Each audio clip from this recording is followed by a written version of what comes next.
Okay, y'all, it's time to talk about something I've been doing during the week, which I found I've been very happy about, is playing basketball with some of the locals here. So remember, basketball is not really a thing. Soccer's their cult and holy grail in their culture, but there are some people who actually play basketball here. It's not often, and it's not in many places, but there is a public park I found where even though the court is really small and just kind of like a Latino, crappy half-assed court, people do play there, and the competition is better than you would think. It's not amazing, but some of these guys can actually play and are better than me, and it's kind of like Argentinians playing basketball.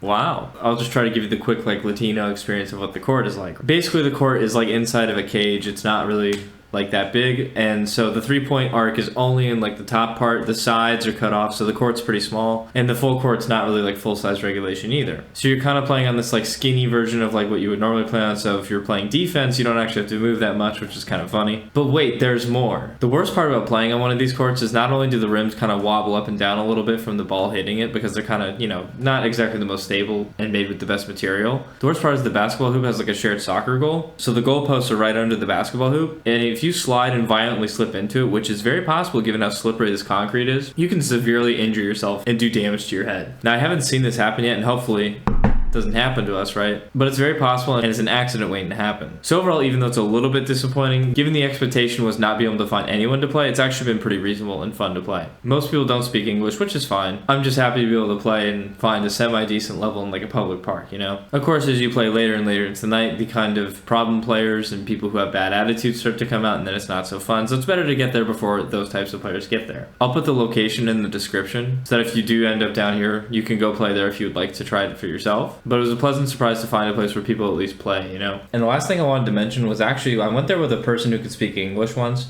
and he was from Venezuela. And the second he got to the court, he immediately noticed that the court was actually made up of mostly Venezuelans at that point. And he pointed out the difference between the Argentinian players and the Venezuelan players. So the Argentinian players tend to be more reserved, not so flair and up in your face, kind of with kind of being I'll show you with oh my god, I made it, it's the best thing ever, right? The Argentinians tend to play in a way which is more like us, or old school, where it's they're not super flashy, right? However, the Venezuelans go apeshit whenever they make a shot, whenever they do something halfway decent. They start patting each other on the back and think they're the greatest thing ever, right? So that was very interesting for someone as a foreigner to this country to be able to point that out, just because he's aware of it. So he knew that the Venezuelans were present and was able to point it out almost immediately. For someone like me from the United States who really doesn't understand that, they could have all just been Argentinian. To me, I would have assumed that everyone was Argentinian playing in, Argentina.